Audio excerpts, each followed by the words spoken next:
अरे बाबू cake cut कर। हॅलो हाय गुड मॉर्निंग, मी पूनम आणि welcome back to my channel. कशा सगळे मस्त मजेत ना? मी पण छान आहे। सो काल विहानचा बर्थडे छान झाला। मला असं होतं की चला आपण इतके दिवस राहिलो ना तर इथंच एक छान छोटंसं असं बर्थडेचं सेलिब्रेशन करायचं। सो तर मनासारखं एक छोटंसं सेलिब्रेशन झालेलं आहे इथं। सो आज नेक्स्ट डे आहे। आता साधारण 10 10:30 झालेले आहेत। माझी आंघोळ झाली, चहा वगैरे आम्ही सगळ्यांनी घेतलेला आहे। सो आज आम्हाला सासरी जायचं आहे माझ्या। तर त्याचीच मग मी कपडे वगैरे काहीच असे पॅक करून ठेवले नव्हते, कारण हे बोलले होते की तू नको करू, मी आल्यावर करतो, कारण तू खूप साऱ्या बॅगा करशील आणि ते तेवढं टू व्हीलरवर बसणार नाही। कारण साधारण एक दीड तास पकडावाच लागतो, कारण पावसाचं वातावरण आहे। जाताना थोडंसं थांबत जायला पाहिजेत, कारण विहान मग मध्ये झोपणार, ह्या त्या गोष्टी असतातच। सो त्यामुळे मग आता हे छोटे छोटे कपड्यांच्या घडी करून 1 किंवा 2 बॅग असे करतील। त्या हिशोबानेच मी पुण्याला येताना एक 8 दिवसाच्या हिशोबाने आली होती, त्यामुळे मी काही एवढे जास्त कपडे वगैरे घेऊन पण नव्हती आली। पण नाही म्हणता विहानचे थोडेसे एक्स्ट्रा कपडे होतातच, कारण मुलांचे कुठेही जायचं म्हटलं तरी थोडे एक्स्ट्रा कपडे बॅग मध्ये टाकावेच लागतं, कारण पावसाचं वातावरण, पावसाळा आहे, त्यामुळे कपडे पटकन सुकत नाहीत। सो आजही थोडंसं ढगाळ वातावरण आहे, बघू कसं काय काय होतंय। लवकरच जायचा विचार पण आहे, कारण मग दुपारनंतर पाऊस वगैरे चालू होतो, तर त्यामुळे एवढं लांब जाणं काही पॉसिबल होत नाही। नाहीतर मग मला कसं करावं लागेल की मला बसनं जावं लागेल आणि मग हे गाडीवरून जातील, असं काहीतरी करावं लागेल। सो बघू काय काय होतं। आता एकतर हे सगळे बॅग वगैरे पॅक करून घेतील आणि तुम्हाला कसं काय काय होईल ते मी तुमच्यासोबत शेअरच करेन। जाताना असा विचार पण आहे की म्हणजे माझ्या सासरी जाताना पूजाचं हे गाव लागतं, म्हणजे तिचं सासर। सो विचार आहे की तिला थोडंसं भेटून जावं, कारण तिला बर्थडेला यायला काल जमलं नाही आहे, कारण पाऊस पण होता आणि मग ती परत बाला वगैरे घेऊन परत गाडीवरून कसं येणार, मग त्यामुळे पण ती काय आली नाही। सो विचार आहे की थोडंसं जाताना त्यांना हे भेटून जायचं। बघू कसं काय काय होतंय, तुमच्यासोबत शेअरच करेन। सो असंच कनेक्ट राहा। आणि ह्यांना बघा कोण मदत करतोय, विहान मदत करतोय ह्यांना कपडे सगळे घडी घालून देण्यासाठी। विहू काय करतोस तू? साडी नाही आहे त्याच्यामध्ये। डॅडू भरते पटकन, तू नको हे करू, डॅडू भरतील। हा ओके। आता 2-2.5 महिने राहिली होती, तर नाही म्हणता 2-3 बॅगा झाल्याच। आता गाडीवरून कसं जायचं हेच आम्हाला टेन्शन होतं।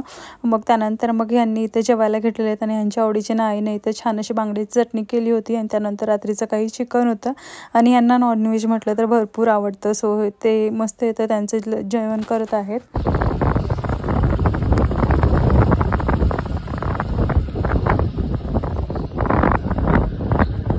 आणि नेमकं आम्ही घराच्या बाहेर पडायलाच बारीक पाऊस चालू झाला होता, तसं खूपही नाही होता।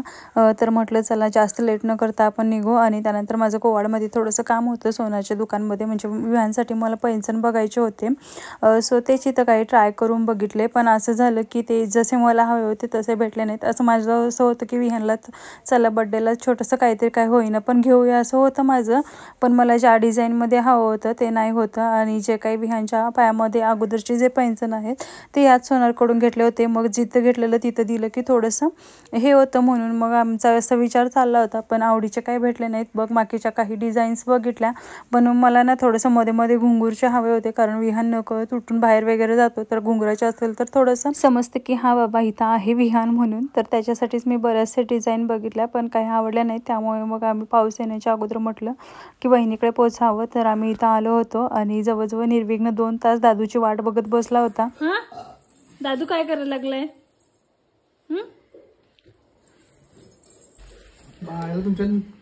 तुला हे चालू झालं बघ, आलं बरोबर। हा दादाला दे, हा ते दादूला दे। दादूला हॅपी बर्थडेचा केक दे बघा। बाबू नको जास्त खाऊ, थोडासा खा। हा ओके। दादू बघ कसा बघायला लागलाय। Happy happy.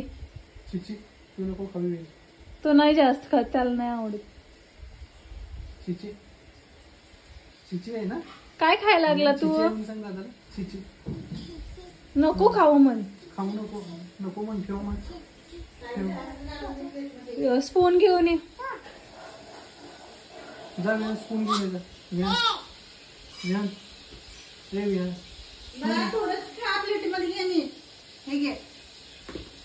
समजलं घ्या।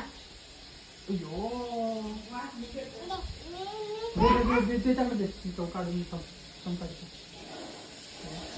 बापरे. आता हे करून दे. आता झाकण लावून ठेवून दे. हा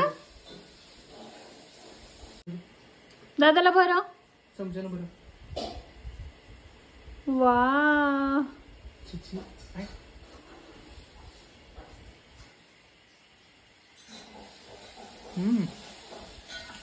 नाही खात तू. दे गं. नाही खात, त्याला नाही आवडत.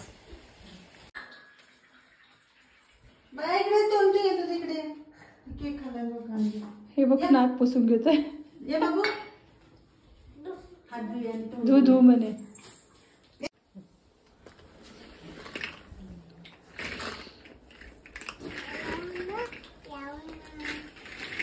गाडी तयार कर. गाडी कुठे आहे? गाडी कुठे आहे? गाडी मांडीवर बस म्हणे. बस रे मांडीवर. इथं बस. इथं बस ना. हिच्याकडे बस, मांडीवर बस. चल खाऊ आणूया. हे बघ दादा बस म्हणतो. बस ना, बोर झाले. दे तो मामा टोपी घाली. चला बाबू खाऊन जाऊ. टाकी होऊन जाऊ. नको दे. ए दे. ए दुर्ग नको. ए दे. त्यानंतर आम्ही चंदगड विहानच्या बर्थडेसाठी ना अर्धा किलोचा केक आम्ही ऑर्डर करून आलो होतो. सो घरी आल्यावर आत्यूनं छान असा विहानसाठी ड्रेस आणला होता, जो की आता विहानने घातला आहे तो. आणि घरच्या घरी म्हटलं विहानचं एक बर्थडेचं छान असं सेलिब्रेशन करावं आजी आजोबा आत्तू काकांच्या सोबत. तर इथं मग आम्ही छान असे सगळे एकत्र जमून विहानचं बर्थडेचं सेलिब्रेशन करायचं ठरवलं. अरे थांब की सगळे येऊ दे. ए अरे थांब ना.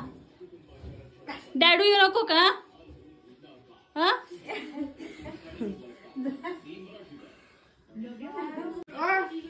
थांब. हा पेटत ते. थांब विहू. अरे विहू दे आमचा केक. जा जा जा घेऊन जाते. घेतली तू. आता काय कट करतो? हा थांब ना, हॅपी करूया. Happy birthday. शांत बसायचं. लावा की आता. लावा की. दादा काका लावा की.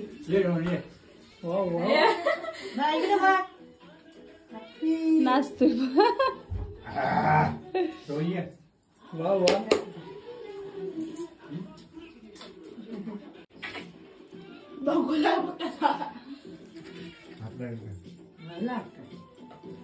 कोण घेतोय? अरे थांब विहू. याच्याकडे बघा कोणीतरी. अरे वा वा. चॉकी फोडून नको, नंतर फोडून. हा फोडून.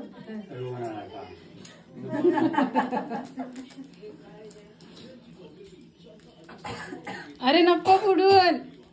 राहून देते. Happy birthday to you. Happy birthday to you. Happy birthday to Vihan. Happy birthday to you. अरे बाबू केक कट कर. केक कट कर. आज तू आणि तुझा जागा तू केक कट करूच लाग. केक कट कर. केक कट कर. बस इथे. हा केक कट कर. चला happy birthday to you Vihan. Happy birthday. त्यानंतर मग मी इथं संध्याकाळच्या स्वयंपाकाची तयारी करत आहे. तर इथं छान अशी मी वांग बटाट्याची भाजी फोडणी देऊन घेतलेली आहे. आणि बऱ्याच जणांना प्रश्न पडला असेल की आता मी जवळजवळ 1-2 महिने गावी राहिले असेल आणि इतक्या दिवसात मग मी सासरी का आली नाही. तर त्याचं हेच कारण होतं की मग आम्ही स्टार्टिंगला तिकडंच उतरलो होतो आणि त्यानंतर मग पप्पांची तब्येत पण ठीक नव्हती. त्यानंतर मला ते तिथं सोडून हे पुण्याला गेले होते आणि त्यानंतर मग यांचं असं ठरलं होतं की गणपतीमध्ये येणार आहेत. सो तेव्हाच आपण मग इकडे येऊ राहायसाठी, पण यांचं काही कारणास्तव येणं झालं नाही. त्यामुळे मग हे बोलले की मी जेव्हा येतोय तेव्हाच तुला इकडे वगैरे घेऊन येतो. आणि सारखं पण पावसाचे दिवस आहेत, विहानला इकडे तिकडं करायला नको वाटत होतं, कारण मग मुलं बरीचशी आजारी वगैरे पडतात, वाऱ्यातून इकडं तिकडं फिरणं होतं. त्यामुळे तुम्ही बघितलं असेल की मी जास्त करून कुठं जातच नव्हती, घरीच होती कोथरूडला. पण तेच कारण होतं की मी इतके दिवस माहेरी येऊन पण इकडं आली नव्हती. आणि आमचं असं काही कंपल्शन नसतं की तू तिकडंच राहिलीस इकडं नाही आलीस, असं काय नाही, तेही खूप छान समजून घेतात. तर भाजी तर मी गॅसवर फोडणी दिली होती आणि गाडीवरून आल्यामुळे ना मलाही थंडी खूप करत होती आणि मला ना असं खालती बसूनच चुलीवर भाकरी करायला आवडतं. सो मग मीच म्हटलं की सासूबाईंना की मी चुलीवर भाकरी करून घेते. तसंही मला गॅसवर करायचं खूप कंटाळा येतो, गॅसवर पटकन भाजत नाहीत आणि त्याच मानाने चुलीवर पटकन भाजतात आणि टेस्टलाही खूप छान लागतात. तर बाकीचं सगळं स्वयंपाक आवरलाच होता, फक्त भाकरी राहिल्या होत्या लास्ट, त्याही तर बनवून घेतलेल्या आहेत मी. आणि चला मग आजचा ब्लॉग इथे सेंड करते. आवडला असेल तर लाईक शेअर आणि सबस्क्राईब करायला विसरू नका. आपण भेटू अशाच नवीन एका छानशा ब्लॉगमध्ये. तोपर्यंत काळजी घ्या. Bye bye.